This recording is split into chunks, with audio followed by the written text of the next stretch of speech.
Hello friends, welcome to English Learning Stop. Today we are going to look at some idioms that are related to kitchen. And I've used kitchen idioms over here. That means there are some words related in each and every idiom related to kitchen. So let's begin, let's see. The first one over here is a washed pot never boils. Oh my god. Really, when you are standing in front of a pot and it takes a lot of time, although this is just your imagination, you're just thinking. And it's not really that when you're standing in front of the pot, it never boils. The water never boils or whatever you are boiling.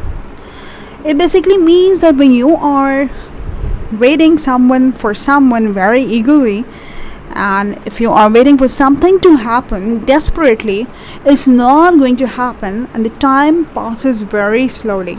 So this idiom is used over there, and it is originally from Benjamin Franklin, used in 1785. So time passes slowly when you are eagerly waiting for something to happen. Okay, I'll just mark over here. I hope you have heard me and you've got my meaning. So let's go with the sentence. For example, he stopped looking for his daughter's arrival because a washed pot never boils. So probably a father was waiting for a daughter to arrive at his home, and she was unable to reach in time, and he was waiting, so a washed pot never boils. Moving on to the next one, that is a simile. Dish dull as dishwater. That's a simile, and that means, I hope you have got the meaning from here. That's something that is very boring, unexciting, or uninteresting. Okay, it can be referred to a person also. Okay, he was sitting there in the party and it felt like he was dull as dishwater. Okay, he did not probably sit with a group of the people who start discussing something, and so you might call the person dull as dishwater. Or, for example, half the people in the theater started yawning as the movie was dull as dishwater. So something that is very uninteresting or boring. It may be calm for the things, or it can be also calm for the people. The next one, too many cooks spoil the broth. You're going to cook something and so many hands are there to cook that special dish. So you're of course going to spoil that dish. So that means if more people are involved in a single task, that task is probably going to turn out the worst.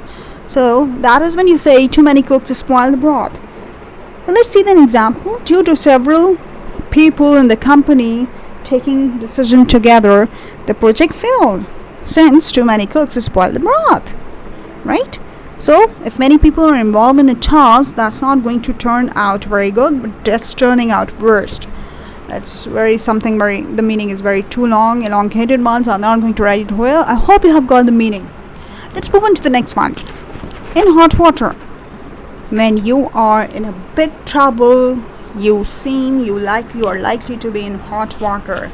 For example, she found herself in hot water from her family upon failing the competitive exams, so in big trouble. Or you could even say the Prime Minister found himself in hot water after failing to make his nation's demands successful. The next one, to stir the pot. Okay, to stir the pot is, when you are going to raise tension deliberately, or to provoke. That means, for example, we aren't inviting Kate to the party because she brings up political issues that ends up getting everyone riled up, So she loves to stir the pot, if something is going very happily and there is someone else to provoke you, to just bring up some issue that brings a fight together, people start fighting. So that's like stirring the pot, to raise tension deliberately. The next one, on a knife edge.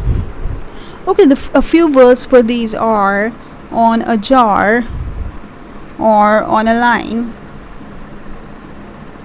or on a level. and that is situation where nobody knows what is going to happen next. Okay, either you're going to pass or you're going to fail.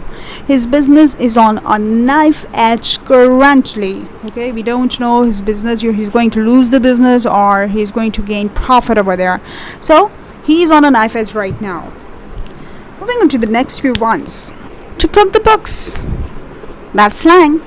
And that means falsify a company's financial accounts. If someone is there sitting on an account section, he's just counting the money over there, and he can, show the figures honestly to the manager, and he can keep it in his pocket.